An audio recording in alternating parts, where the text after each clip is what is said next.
So please join me in welcoming Professor Jordan for what's guaranteed to be a very inspiring CSA AAIC distinguished. With that. All right, thank you.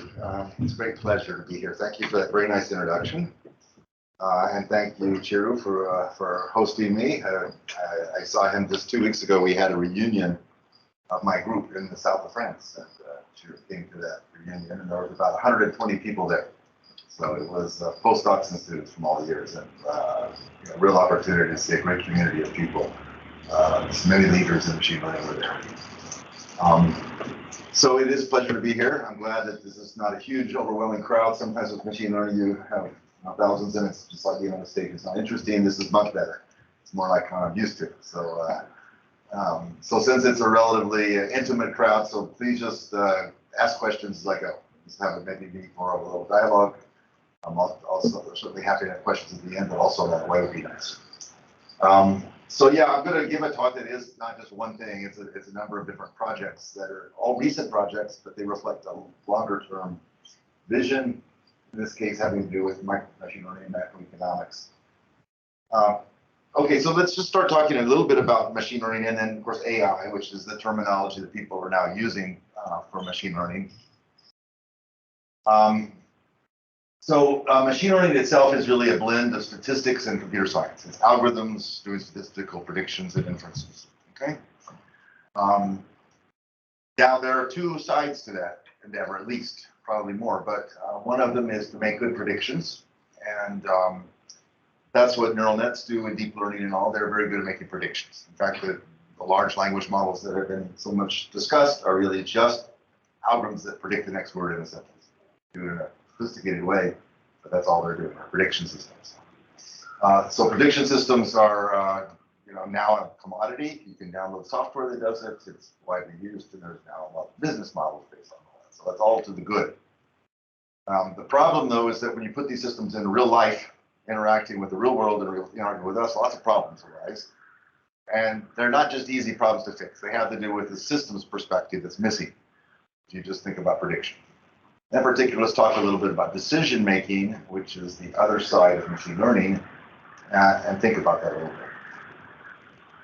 All right, so first, to kind of get into this topic, I think it's useful to not just think like an academic. It's always useful to think what's in the real world, what's happening in the real world, what are the trends and what's going on there. And so I would argue that machine learning is really an engineering field that arose in the real world more than in academics. It's really analysis of data and making predictions at very, very large scale. So the large scale is kind of new, and that really happened in industry. So already, 20 years ago, you had systems in the back end of very large companies. So think about Alibaba in China, think about Amazon in the United States. These companies were taking in vast amounts of data, and they needed to do things of making predictions, like the supply chain. What's the probability that a certain shipment was going to get through at a certain time, so that I could make promises to my vendors?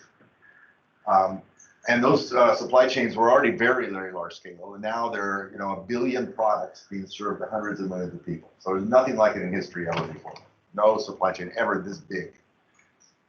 And so there's no hope that kind of classical methods or individual humans could sit down and run that supply chain. So that already 20 years ago, it was necessary to build algorithms that made the predictions about supply chain. So at Amazon, they did that with a technology called random forests. And it's just about as good as deep learning. It's somewhat similar. You could take one out and put the other in. You might not notice the difference. They built a whole infrastructure to run random forests. And that infrastructure included tens of thousands of computers. And it was the beginning of the cloud. This is where the cloud came from, was to run random forests for predicting supply chain at Amazon. Okay. All right, so that was sort of a lot of development and very important, obviously, to the economy, and it's continuing to go on. I think the second phase was when companies like Amazon realized a lot of their data was about humans and human choices and transactions, and not just about the real, the supply chain. So they'd say, okay, you made certain purchases, I'm going to recognize you, and I'm going to give you recommendations for other purchases you could make. That's a recommendation system. Again, it's based on very large scale data analysis. When the scale gets large, it works better. Nice. And it had a huge impact on the economy. Recommendation systems are used all over the place, and you don't even know that you're using them, that they're being used all over the place. Okay, so that's really important. Machine learning really developed out in the real world. And the algorithms were relatively sophisticated. I think the third phase is the one we're in now, where there's so much hype and so much discussion. And it's the same algorithms. It's gradient descent on large data with, the cloud. The algorithms haven't really changed that much. But now the data is not just about human data. It's actually human data coming from humans, like speech and natural language. So the outputs of these systems that make these really good predictions look more like humans. They can write. They can make speeches. So people looked at that and they said, wow, that's amazingly good. This must be AI. Finally, AI has arrived. Of course, it was just machine learning, nothing new, but it was called AI. And of course, that has led to a storm now of discussion, most of which is just kind of crazy. All right, but it is real. It is machine learning algorithms that do real things. And so you can build businesses on it, and it's going to change the economy. But it's not the old AI. All right, but in the meantime, I think there's something more interesting emerging, which is that these systems are not used mainly to just make, like a human being, a sequence of decisions, or to replace a human being. They're used to build new kinds of markets. They're bringing producers and consumers together in new ways. Think about medical systems that bring doctors and patients together in new ways and bring data together with both of them. Think about transportation systems and commerce and so on. These are real world systems that are used machine learning, but it's not just a prediction problem. It's a market building problem. And that needs to be thought about in that way by the technology people like ourselves. Okay, so let's return a little bit to this issue of what is it, if we're going to call this AI, what is it, right? And so here's another perspective, which is that every 50 years or so, a new engineering field emerges, okay? And usually there's an underlying scientific development that precedes the engineering field. So for chemical engineering, it arose in the 40s and 50s with polymers and other chemicals. And before that, there was an understanding of basic chemistry. There was quantum chemistry and fluid mechanics. So you knew what happened when molecules came together and made new molecules. But it wasn't at all clear you could build that in a factory, in a field. In fact, people would try. India was actually pretty well known for trying to build factories to do chemistry at scale. And some of them would work, surprisingly. Some of them would explode and hurt people. And some of them just didn't work at all. And so new mathematics were needed and new ideas were needed to make this viable at scale, chemistry at scale. And that became called chemical engineering. It has its own principles. It's new. Same thing with electrical engineering. Before there was electrical engineering, there was Maxwell's equations. So there was a full understanding of the phenomena. Right? But the idea of how do you bring electricity into a city and into a home and not burn down the home?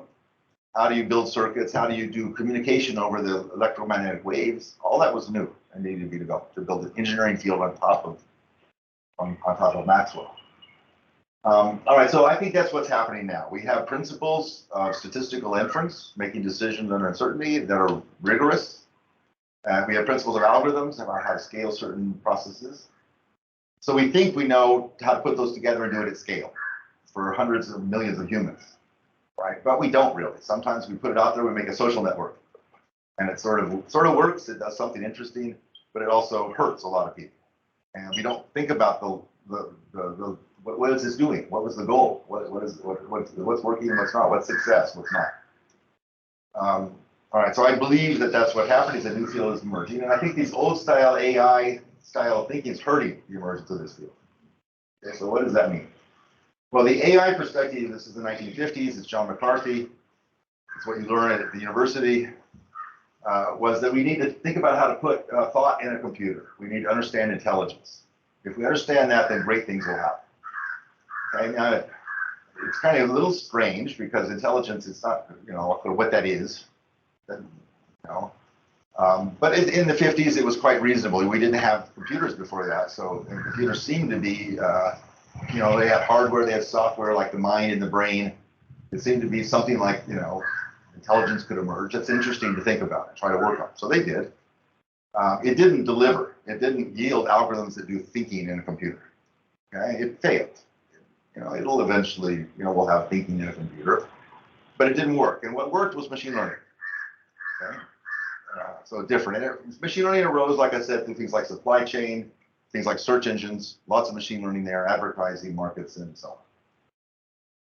All right, so so the goal was to have intelligence, and it's not clear what intelligence really is. Is it human intelligence, or could it be swarms of animals? Could it be markets? Are all those things intelligent or not? It wasn't clear. Still isn't very clear. So, but one of the goals would be, the Turing test said, well, to be intelligent, you have to be able to respond like a human, and you have to be autonomous. Because if you're not autonomous, you're tethered to a human. Obviously, the human's giving you the intelligence. So it became about intelligence that was autonomous. And I think that's a real mistake. All right, so not a lot of thought went into this research agenda. And I would argue this is just wrong. So the right way to think about intelligent systems is about the collective. It's not about a single smart computer. It's about the collective in which it's embedded. And the collective will be humans, but also other computers and also devices of all kinds. That's the collective. And you got to say, what's that system doing? And what do we want it to do? Right? If you don't talk about that, you're not being a good engineer. All right. So if this is an emerging engineering field, it is. What are the principles? Well, you have to talk about them at the level of the collective. And so this idea of mimicking human individuals is just very point-wise. It's not thinking about the system. All right. Secondly, this idea of autonomy is really more about to show off. I got a robot, look at the robot, and it can do things. It's a show off. I've created this thing, like Frankenstein mythology. And I see the other day there was like in South Korea an orchestra that was being directed by a robot. It's a show off. It's not real. Right? And I think it's dangerous because it creates all kinds of wrong incentives for this thing. So I just want to point to 3 papers that if you want to read more about the dangers, and that's not really my talk today, but there you can read about that paper there. I still stand behind. It's 3 years old, 4 years old now, but it talks about this emerging engineering field. I responded there was a bunch of response to that. It was a very nice, 10 people responding, and then I wrote something about economics. And this paper is here's all my colleagues that wrote this paper together. This is with social scientists. And so they're talking about what's wrong about autonomy. One of the problems that they point to about autonomy is that you have to have small teams creating these artifacts. Because if a big team of 100,000 humans created it, it's not really intelligent for all the intelligence capable humans. So Wikipedia or a search engine is not viewed as an AI because all the humans put all the knowledge into it. But they're smart. They're smart as anything else I know. But it's not working. So it has to be these small teams, and that's bad because that centralizes power. It creates AI in the hands of a small number of companies, and that's just kind of a bad dynamic. Okay, so if you go to machine learning people and you say, okay, this is a problem, you're not thinking about the overall system, they say, yeah, no, sure we are. For example, there's federated learning. That's an example. So federated learning is a decentralized paradigm where you have a server. It's trying to build a global model. So think Google, and there are many edge devices. So think cell phones. And so why is this paradigm interesting? Well, Google's trying to collect more data to train its models. That means more language data, more speech. Okay? So it says, well, we don't have all that data. We can go get it from cell phones. So why should people give data to Google? Well, it's not clear people want to give data to Google. Partly they just don't even know they're doing it. So Google says, we'll provide privacy, we'll compress the data, we'll make it all a good engineering system. But it's not being thought of the right way. Because people are involved, and they should be involved explicitly in this system. Right? So there's missing economics in this system, missing utilities of humans who create the data. All right. So in fact, the nodes in these things are often people. It's not just edge devices. And the data is not just things like what they're saying on their cell phone or where they're located or something. It's things they created. So people write novels on cell phones. They create songs on cell phones. They do all kinds of creative apps on cell phones.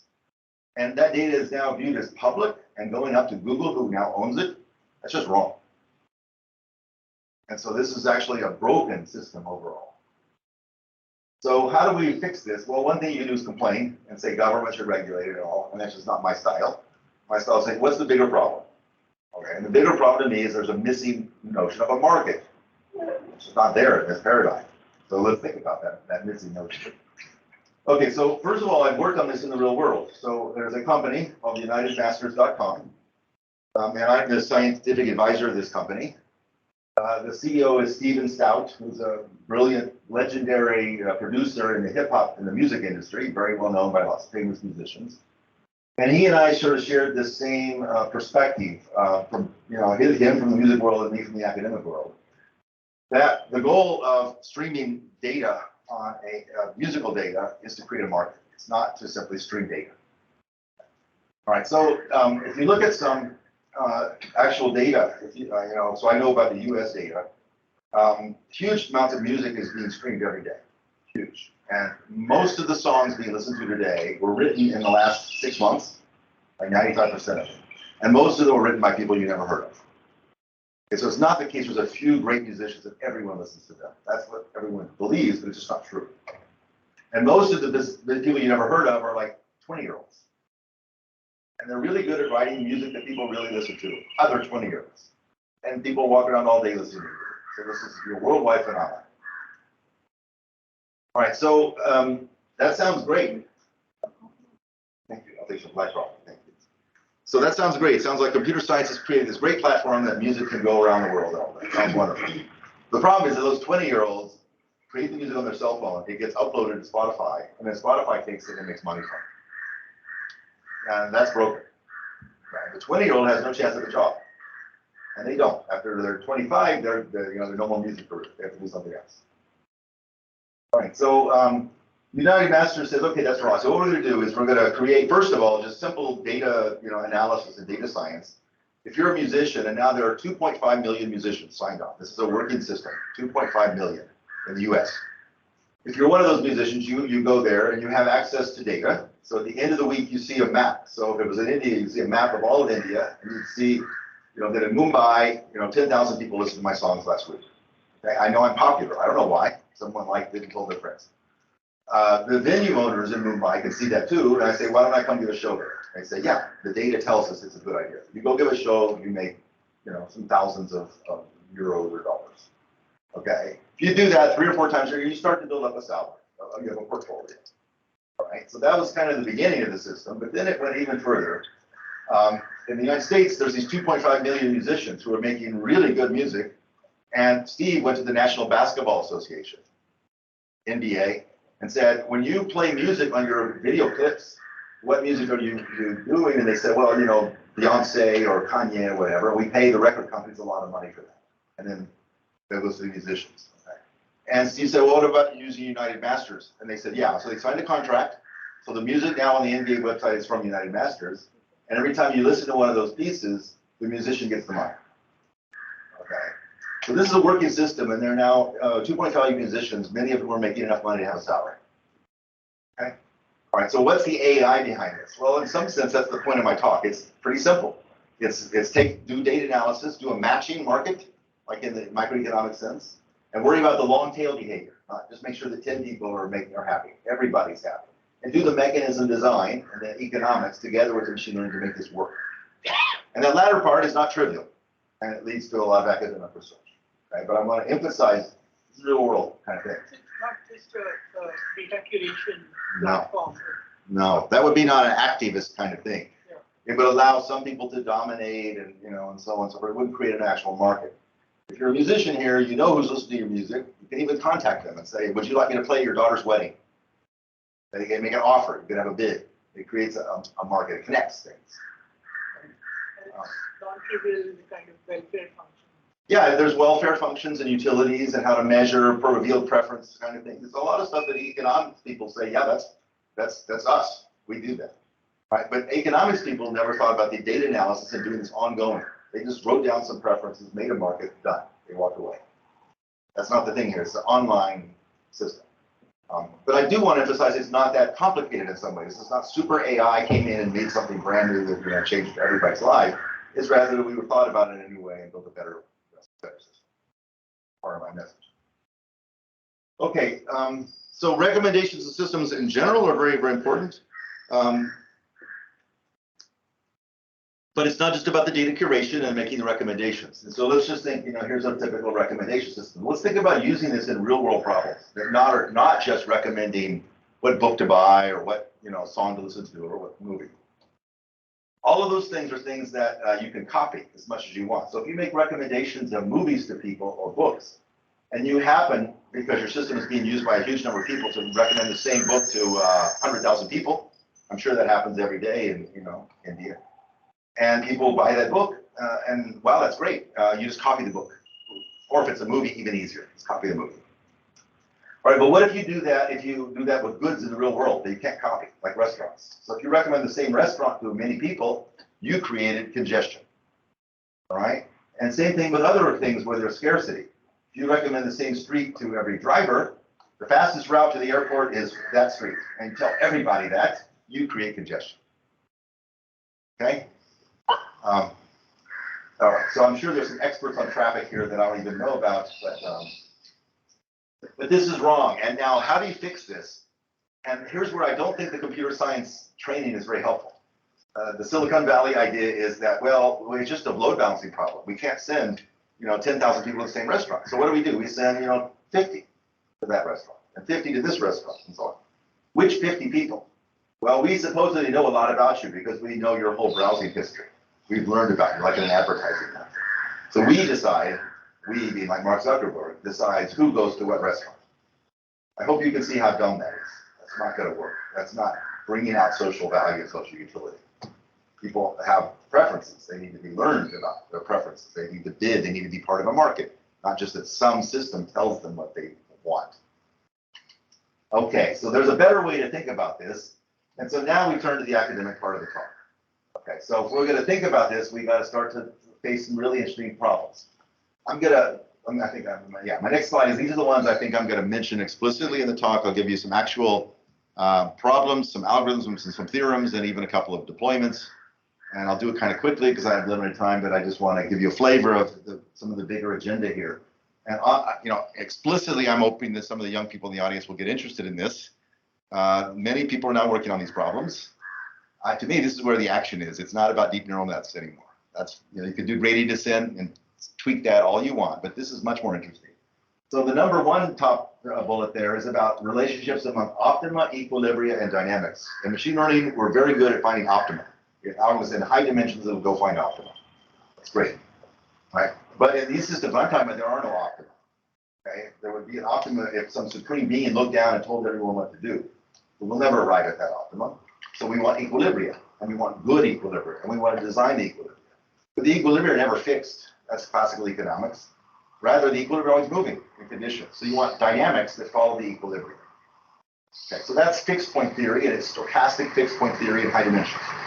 Something that von Neumann would have understood as a problem, but no one worked on for 50 years. But now it's coming back. Just like gradient descent, no one worked on it for 100 years, and it came back, and it drove deeper. Things point out that they're not coming back. Why complex equilibria rather than inefficient? Well, there's no. The equilibria are not inefficient. Okay? No. There are different kinds of equilibria. There are Nash equilibria. They can be very inefficient.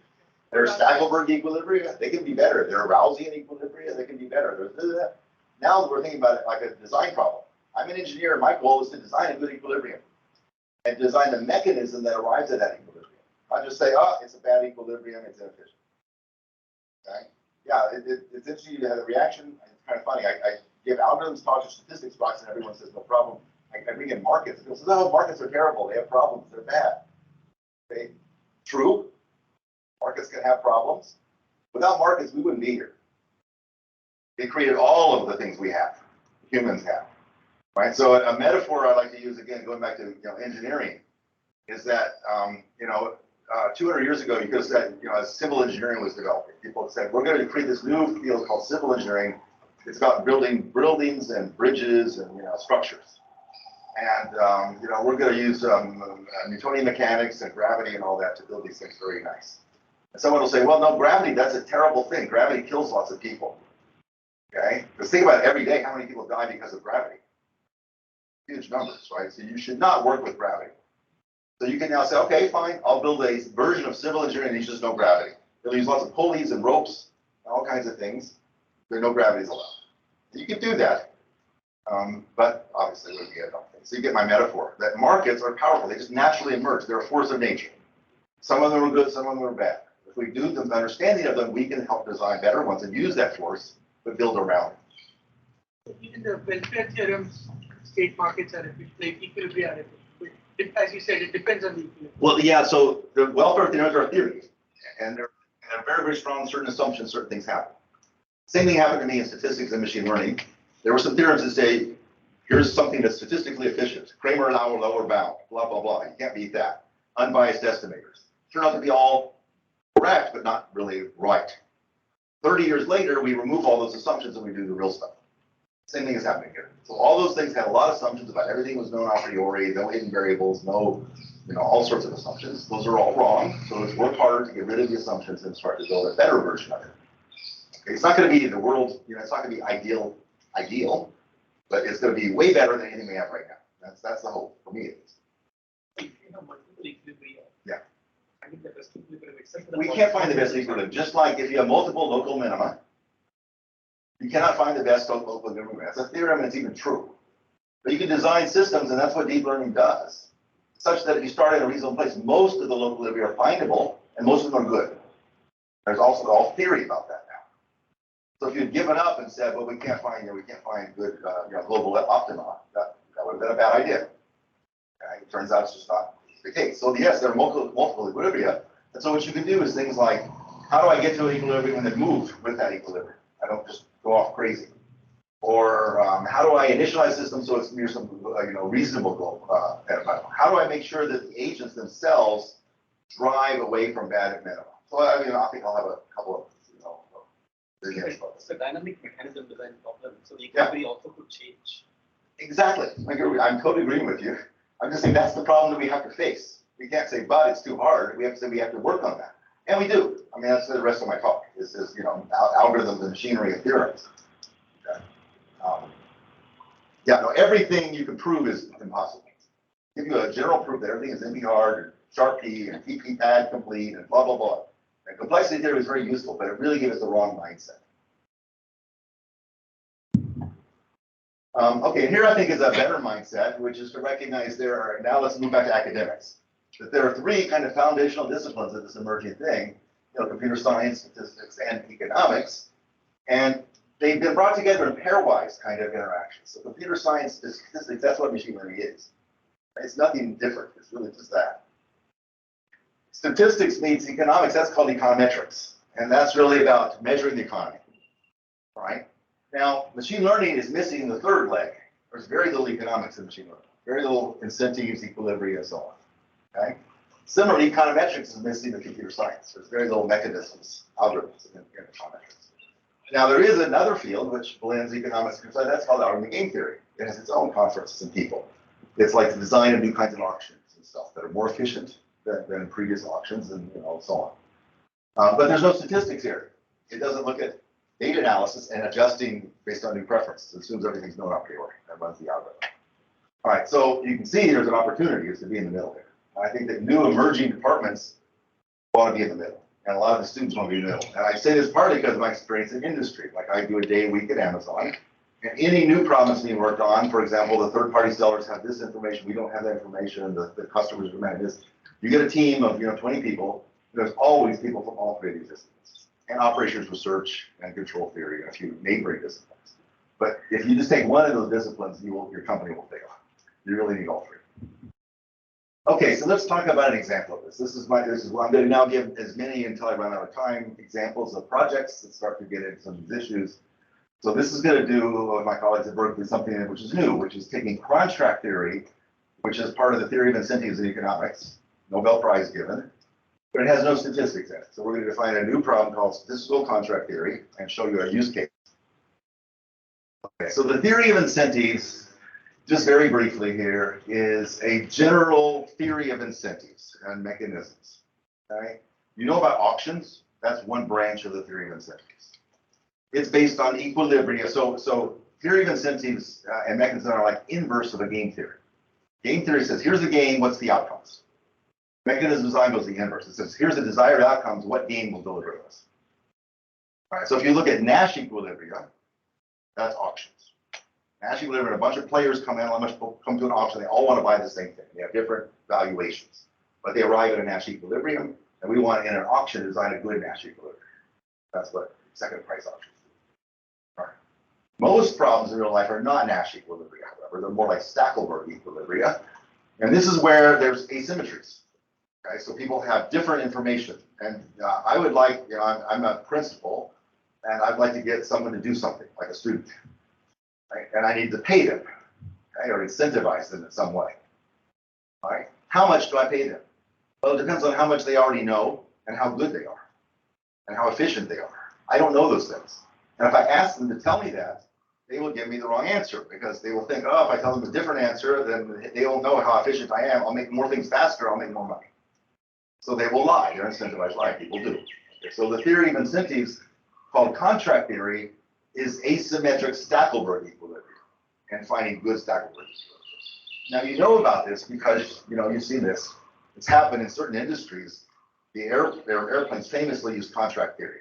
This is where the Nobel Prize came from. So in the 80s, the airlines were about ready to all die. All the national airlines were dying. It's because these low-cost airlines came in, and they gave these really cutthroat fares.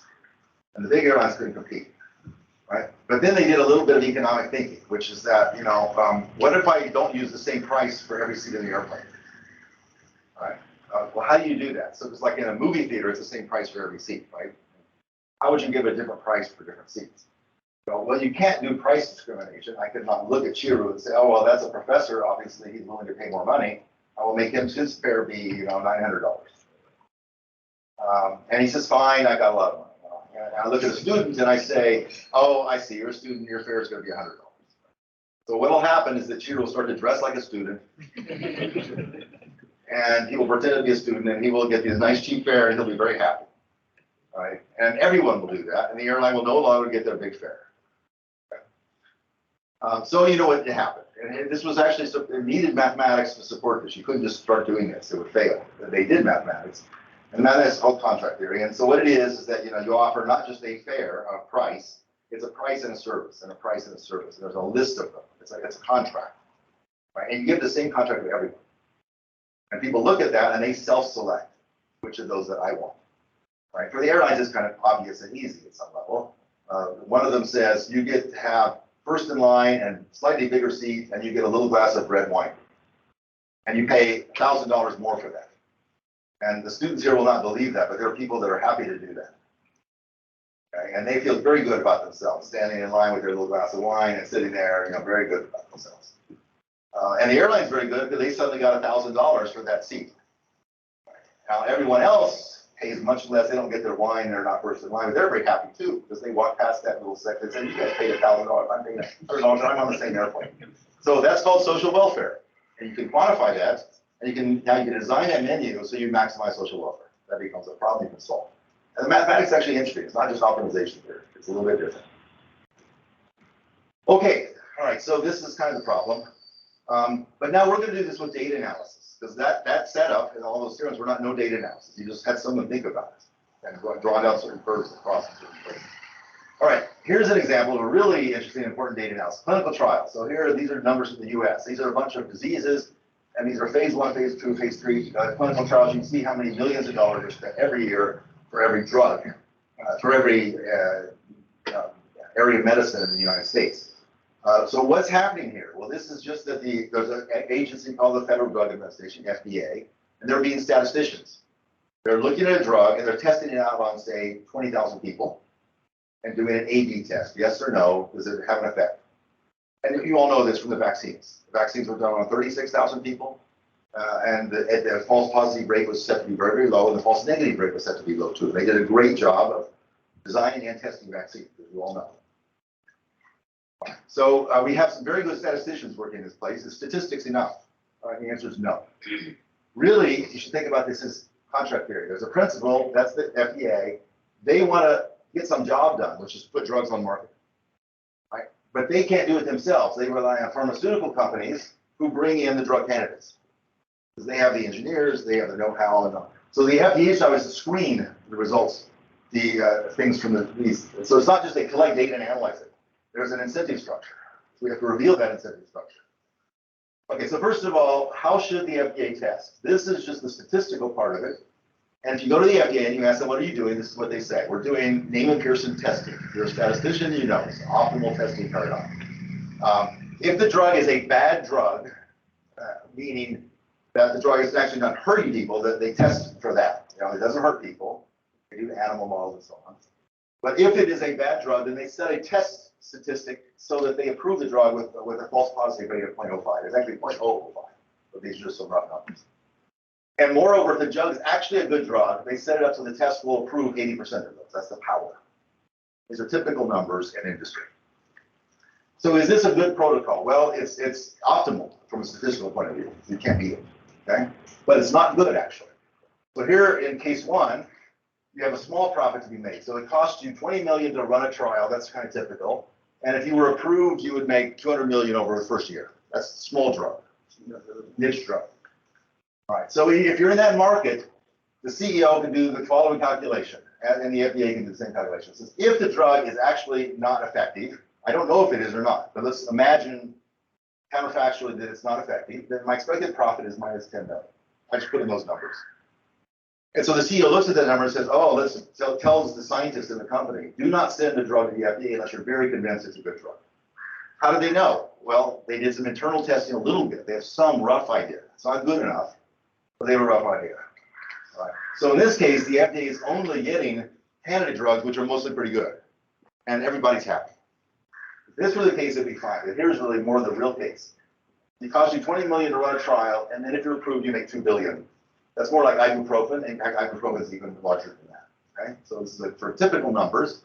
And so the CEO does the calculation. If the drug is actually not effective, my expected profit is 80 million. Why are you making money from a drug that's not effective? Well, there's a false positive rate, and you throw up a lot of drug candidates, and some of them go through the process as a false positive. In fact, many. All right, and they go on the market. They don't hurt anybody, but they don't help anybody. There's tons of drugs like that on the market. And then after a few years, there's somebody who develops a better one, and it gets displaced, and no harm done. So a lot of money was lost. Right? And the problem is this really is much more close to what's happening in real life. Okay, so how do you fix this? Well, I hope you can see this is just, if you did contract theory here, you would be able to fix this. Okay, so we said, let's do that. We have a new theory, which we call statistical contract theory. And I won't give details, but let me just say this is what a contract looks like. You're an agent, and you look at the contract, and you say, either I opt in or I opt out. If I opt out, I just walk away, fine. If I opt in, I pay a reservation fee, like 20 million. And then I'm going to select a payout function, how long of a license I will have for my drug. And it'll be from a menu of payout functions that the mechanism designer designs. Okay? Just like in regular contract theory. So this would be like, economy class and business class, fares and all that. All right, but here's what's new, is now you run a statistical trial that yields a random variable z from the true distribution, which no one knows, but nature knows it. And so when you run the clinical trial, you're sampling from this distribution. Okay, so you ran a clinical trial, z is the outcome. Okay, and in there's evidence whether the drug works or not, but it's just evidence. All right, so now the agent gets to receive a payoff depending on which option they selected based on the clinical trial. And then the principal, the FDA, gets a utility based on that amount they had to pay, because they have to pay this person receives it, they pay it. And also on the true state of nature, because after a few years, people will see the FDA is doing a bad job or a good job. Okay, so now we can do a theory of this, and we have, and we now know how to design contracts for the FDA. We're starting to work with the FDA, actually, on this problem. Let me just sort of skip 2 slides here, but just to say what's on there. There's a little bit of a theory here. So the first thing when you do when you take machine learning, you add in incentives, is you have to say what's incentive compatible. Okay, and so we did that here. So incentive compatible, a menu now is incentive compatible. It's not an action, it's a whole menu is incentive compatible if the expectation over the clinical trial under the null hypothesis of the amount you pay out minus the reservation fee is negative. Otherwise, the FDA would just be losing money. So they wouldn't play, nor would the agent play. Okay, so that's incentive compatible. And we now have a theorem, which is right here, which is a contract is incentive aligned if and only if. So this is a characterization. All the payout functions are what are known as E-values. And E-values are something I don't have time to discuss, but there's the definition right there. They're somewhat like p-values in statistics, but they're better in some ways. They're more of a Bayesian p-value. They are a random variable whose expectation under the null hypothesis is less than or equal to 1. So if you know some mathematics, this is kind of like a non-negative super martingale. And these things combine in nice ways. They have nice statistical properties. That was already known. what we've shown is that they're in one-to-one correspondence with optimal contracts in statistical contract theory. Okay? All right, so we've been using this to design new protocols for things like federated learning, where you have these people at the edge and you have the central server, and the central server now designs a contract that it gives to everybody at the edge, and they decide to opt in or opt out. And this does things like solves the free writing problem, which is known as a big problem here. If two neighboring edge devices are sitting next to each other, they realize they have the same data because they're close in space or something. They'll look at each other, and if this guy sends in the data, this guy will say, I don't have to. That's called free writing. And this framework allows you to quantify and to mitigate free writing. So this is kind of about that bit. Here is the paper that does this, and Praneeth, I don't know where he comes from actually in India. Praneeth hearing already. I don't know if he's from down here or from up north, but I should be from some part of it. he probably. But anyway, Praneeth is my colleague in a lot of this. He's an expert on a world expert on federated learning, and he's joined my group and has become now a world expert on contract theory and application. So this is just starting. We have like 2 papers. For those of you interested, there's a whole lot to do here. This is just brand new topic. Does this extend to something like this covers principles? Yeah, it does, exactly. E-values extend, it's just different E-values. That's right. The if part was clear, but not the only if part. What was clear? The theorem there. Yeah. The if part was clear, but not the only. The if part is clear, not the only if. Yeah, the if part is totally clear. You're absolutely right. You can see that. The only if is the part that's non-trivial. That we're using some actual mechanism design techniques there. And I could get, it's kind of usual. It's not that hard. It's just a kind of math statement. It's proof by contradiction. But it's the kind of the core of the argument is exactly only if. In fact, there's you can also define a minimax value of the statistical gain. The best under worst case assumptions. And there, it turns out the optimal contract is all E-values, not a subset, but all E-values. So it's really a nice connection. How much more do I have, Chief? 5 minutes if you wish. Another 5 minutes. Okay. So in that case, let me just think about it. So I had 4 little vignettes. I've done 1 pretty slowly, and I can't do all 3. So I'm going to kind of select as I go here. Think about what's best for you guys. So strategic classification, I think I'll skip. This is kind of classification where, here, let me show a picture of it as you get a flavor of what it's like. This is where there's a central agent again who's collecting data from a bunch of strategic agents. They send in the data. The central guy makes a predictive model, and then people look at the model and they send in new data, and this loop continues. So these people have a desired outcome. They want to get a loan or get admitted to school. So they don't necessarily send in the true data. And so the system has got to recognize it. This was, again, a Stackable game, and we design a good Stackable mechanism here. So let me just sort of skip the rest of that. Show you there's all the way to kind of a setup of the problem. We give different time scales and different problem classes. And then there is a theorem, which is that under leader-follower Stackable equilibria, there's an equilibrium here, which is actually best for both the central decision maker and for the edge devices. That's actually a surprise. Usually equilibria are best for one versus the other. Trade-off. Here, there's a certain kind of equilibrium which is best for both. So we've really learned something about new kinds of Stackable equilibria. It's not true for all Stackable equilibria, it's true for these Stackable equilibria. I'm going to skip this part of it too, and I'll do my last 5 minutes on the last part. So this is about bandits, which are making selections in matching markets. You all probably know what bandit algorithms are. They try to find the best arm of a set of options by doing statistics and exploitation. And there's algorithms that do this optimally. That's on the learning side. On the economic side, we talk about matching markets. And this says that there's buyers and there's sellers, and you want to find optimal matching based on the known preferences on the two sides. In the bandit algorithm, you don't know the preferences a priori, which arm I prefer. You explore and you exploit. So if you merge that style of thinking with matching markets, you get this kind of competing bandit market. And this is kind of like a restaurant sort of thing. I go into Mumbai, and I've never been there maybe. I need to try out some restaurants, but I also want to find the restaurant I like the most. But I can't go to any restaurant because there's constraints. So it's a matching market plus learning. So that's what this paper is about. And we have a theorem here. This is actually kind of an interesting theorem. This quantifies the regret, and it turns out we get an optimal logarithmic regret, but there is a constant term there that's new, And that's coming from the economics. That constant term, if it's small, you have lots of competition in the market. And lots of people want to go to the same restaurant. So it takes you longer to find the optimal restaurant for yourself. And if that thing is big, there's not much competition, you find the optimal thing much more quickly. So that's what our goal in all of this is. This is kind of an optimal learning rate, that's the log n there. It has some various constants, and then it has the economics. So learning with economics in one equation. That's what, to me, an engineer should do, is deliver these kind of nice little equations that have all the ingredients in them and have a trade-off. Okay, so the last few minutes, let me talk about this project, which doesn't have so much economics in it, but I think it's really a cool project and is kind of the basis of a lot of what we do. And these are all some of my students at Berkeley who've been working with me on this.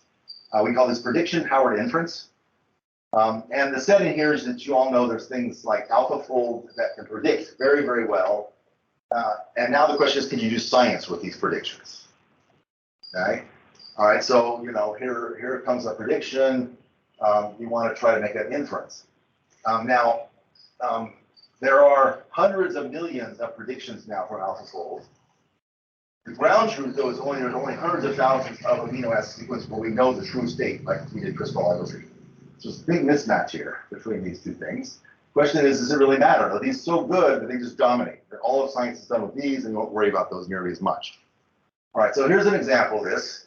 This was an important paper in 2004. Someone was studying the relationship between intrinsic disorder of proteins and phosphorylation. Intrinsic disorder is where a protein doesn't fold. It's actually disordered under quantum fluctuations. And that's actually important for some proteins. They need to be more strand-like and less clumpy. Okay, and this person was kind of looking at that, this team. Phosphorylation sort of indicates whether the protein's doing something, roughly.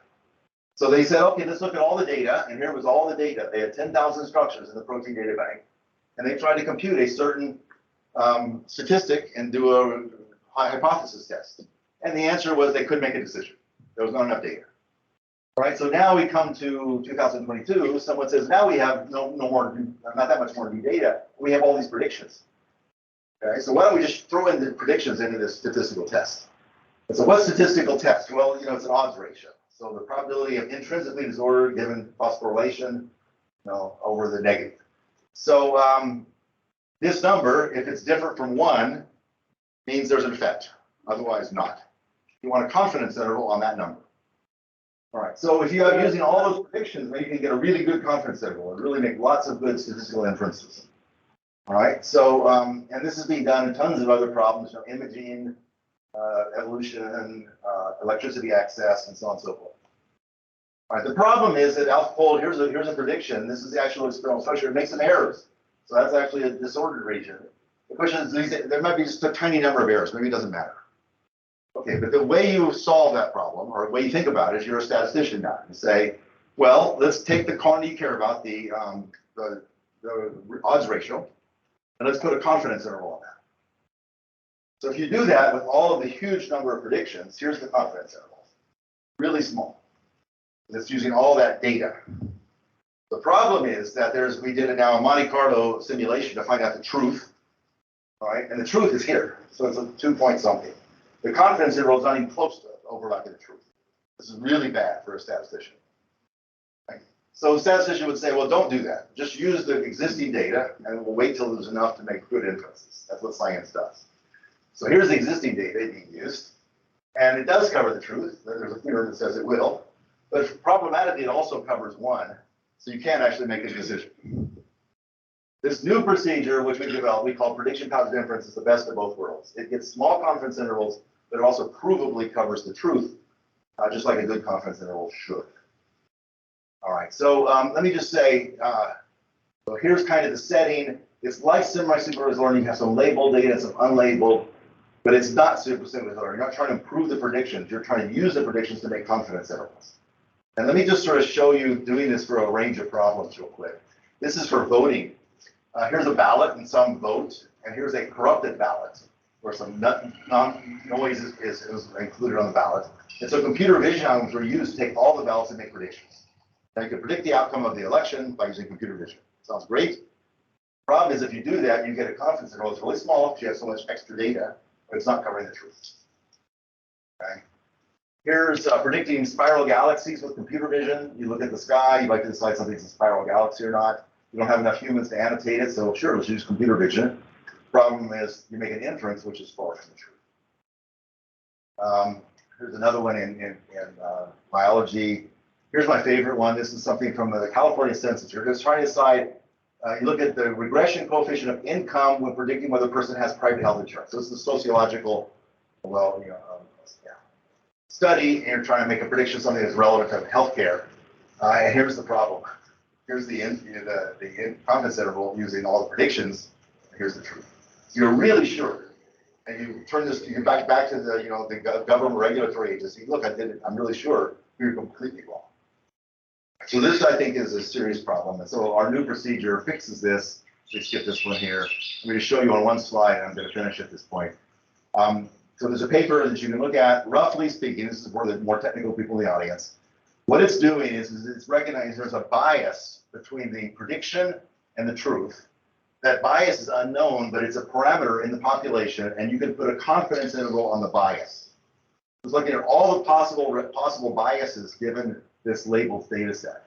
And it's taking the prediction and it's correcting that with all of the possible biases in my confidence interval. That gives me a new interval here in which the truth is guaranteed to lie.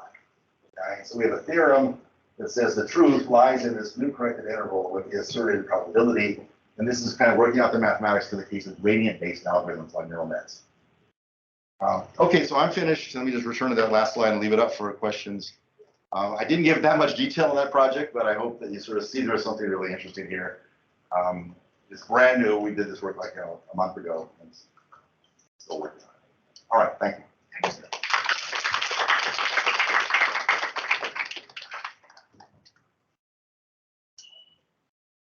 Questions? Yes. So in the statistical contracts problem, you managed to give conditions on good contract structure, right? Yeah. But you still have the problem of estimating the distribution. No, we don't have. I mean, we have. It's a statistical problem we know how to solve. And we don't have to make parametric assumptions. We can use non-parametric testing procedures for which we're experts. That's absolutely right. So there's a whole other talk I think I'm going to give later in the week here on non-parametric, conformal prediction and non-parametric testing. That's something we've worked on for all these years, but we never put it together with the setting. You're absolutely right. You have to do the statistics right. Otherwise, none of this makes any sense. So that's not what we're saying. Yeah. Fantastic talk. Thank you. If you bring in economics into play, the performance of the algorithms without economics is going to degrade. Yes. Right? Yes. So is there some general idea of by how much this performance will degrade? Fantastic question. So that's a research agenda for the next 30 years, really. That's what we're trying to do. And let me give you an example. So he's asking something that's really important, is that if you're a machine learning person, you might not like this talk. You say, well, the predictions are really great, but now you're doing something else to make better predictions. And those things are going to degrade the performance of the algorithm. I'm going to say, well, that's what we want. But how much? Right. So we did this for the area of privacy, just to give you another example. If you take a bunch of data and you privatize the data, the way you do that is you add noise. It's differential privacy. Now you take the privatized data and you put it into a statistical model, she'll do less well. You'll have less good predictions. The risk will go up. So the question is, can you get a curve relating how much privacy you guaranteed versus how much the risk went down? Okay, and we did that. Right, and so why do we want to do that? Well, privacy guarantees are not 1-0. It's not either you're private or you're not. Okay, like cryptography. If you ask for my medical data, my genome, for example, it's very private. I probably don't want to just have it out on the internet. But if you ask for my medical data, what I'm going to do is say, well, who are you and what are you using the data for? So that's about my risk function. And you'll say, well, I'm a doctor and I'm going to use it to analyze the disease that runs in your family. I'll say, fine, here's my genome. I'll give it all of it. Or if you're some other thing you're trying to do, helping the state gather statistics about certain things, I'll say, well, that's fine, but I'm going to only give you part of my data. If I add noise to make part of the data. If I have a knob I'm turning there, it gives me control over the amount of privacy I want, depending on my risk function, kind of the problem. Okay. Now, as I turn that knob, it's just like when humans learned how to understand rupees or dollars or euros, they had to understand what it meant to have a certain amount of it, and they did after a little experience. Right? And there was a market created for money. And here, so if I understand, if I set the knob right there, that gives me a certain privacy risk right? But then I can now calibrate that against how much social loss there was in making a statistical inference. Did I understand the disease or not? So again, we did that. We worked out the kind of minimax theory being different than the privacy domain. But that's absolutely the kind of thing that's kind of driving a lot of the thinking here, is quantify everything and make sure that you get your hands on every piece and then put them all together into a trade-off function. Because it won't be, you'll always do worse by, well, that's not true. No, I don't want to say something like that. But I mean, we see some win-wins where you can do this, you can even get better on something, you know, but often you will do worse. But the question is how much. So here again, I think different levels may lead to different degradation. That's right. No, that's exactly right. So again, that's the kind of the agenda going forward. So we know we know the design of the optimal contract, just like Neyman, 100 years ago knew the design of the optimal test. But then it took 100 years to sort of find different kinds of tests for different situations. Are they computationally burdensome? Are they robust? Do they yield privacy trade-offs that are good? And that's what I want to work on too, is what you guys use for certain kinds of situations. It's a new vocabulary. How do we use that as a design tool and get actual trade-offs? So you're absolutely right. There are certain evalues which are very good at certain power parts, but they're not so good at this. They're not robust. And so it's new vocabulary. No more questions. So, in the first question. So in the first project you presented, so we introduced mechanism design, and Yes, as far as I couldn't hear. am I audible now? No, you're just a little loud there. Just talk about that. Am I audible now? That's better, yeah. So in the first project you presented, when we introduced mechanism design, Yeah. does it make it easier to achieve things like fairness, which in neural nets seem to be an issue? Yeah, so I'm glad you asked about fairness. Easier to achieve fairness is a little too, vague. But yes, fairness is exactly the kind of thing I'm talking about here. Fairness is an economic concept. Okay? You can try to make a definition about certain conditional probabilities being the same in different demographics, but that's way too narrow. Okay? And then making sure your net neural net does that, probably it's not going to really do what you want. Fairness is a social construct. Okay? Fairness, it's like, for example, if you're a seller of socks, right? And you need to advertise, or make certain socks, aware. So you advertise, and you say, well, I have to make it fair. I have to make sure that everybody sees the same advertisement. Well, I don't want to see, advertisement for yellow socks. I don't like yellow socks. Okay, and you don't want to see black socks or whatever. The person should be taking into account our utilities. That's only fair. It's fair to take into account what people really want, but you have to fairly assess what they want, not just assume it or not do the wrong thing.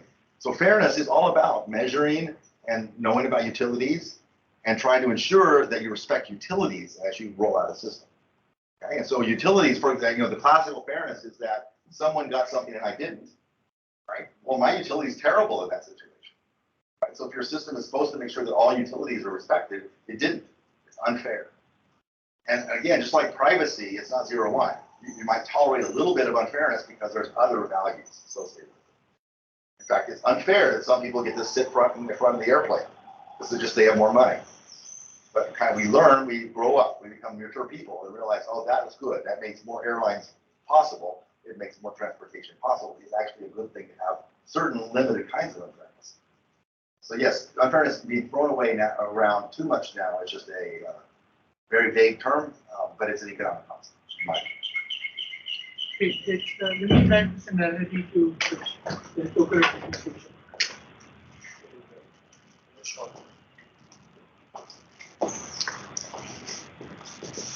Thank you.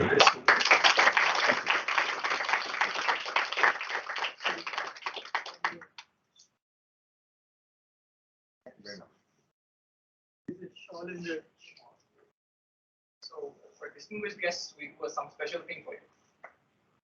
For distinguished guests. You do. Oh, a shawl. Oh, nice. Yes. Thank you. Beautiful.